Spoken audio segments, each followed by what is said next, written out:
Hello students, the question is saying if 75% of a first order reaction completed in 15 minutes, then 90% of the same reaction will be completed in.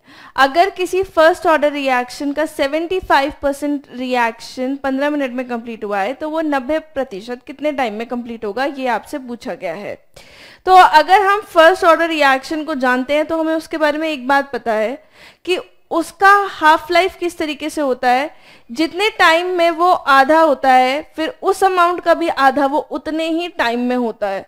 तो अगर हम देखें पहले 75% कम होने के लिए इसको 15 मिनट्स का टाइम मिला है. तो 75% कैसे, पहले ये 50% कम हुआ होगा, फिर 50 का भी आधा 25% कम हुआ है ये. तो यानी कि इसमें दो हाफ लाइफ्स हो गई हैं. तो 50% कम होने के लिए कितना टाइम लगा होगा, 7.5 मिनट्स. तो यहां से टी हाफ हमारे पास आ गया कितना, 7.5 मिनट्स. अगर आप ये क्वेश्चन किसी कंपेटिटिव एग्जामिनेशन में ट्राई कर रहे हैं तो आप फटाफट से फॉर्मूले का इस्तेमाल कर सकते हैं, विच इज अगर आपको टी 90% निकालना है for first order reaction, it is 10/3 of T half. So it will be 10/3 of 7.5, it is 25 minutes. ठीक है, यहां से हमें पता लग रहा है बी ऑप्शन करेक्ट है. अगर आपको ये पूरा सॉल्व करके आंसर करना है तो आप क्या करेंगे कि 90% कम होने के लिए टी हाफ आपको पता चल गया. अब स्टिफ टी हाफ को यूज करके k इज इक्वल्स टू कितना होता है,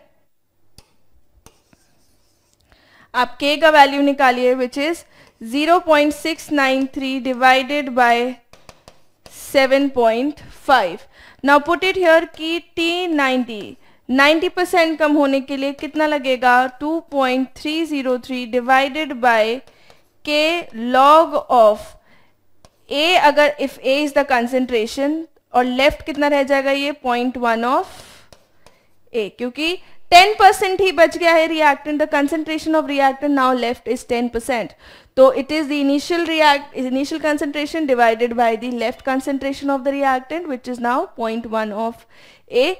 K की वैल्यू आप यहाँ पे रखिए 0.6, sorry it is 2.303 divided by 0.693 into 7.5 log of 10.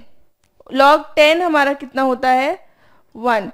So now if you will calculate it will be approximately 24.9 something. तो आप इसे similar to 25 minutes लिख सकते हैं. Option B is correct. So these are the both the ways by which you can solve it. Thank you.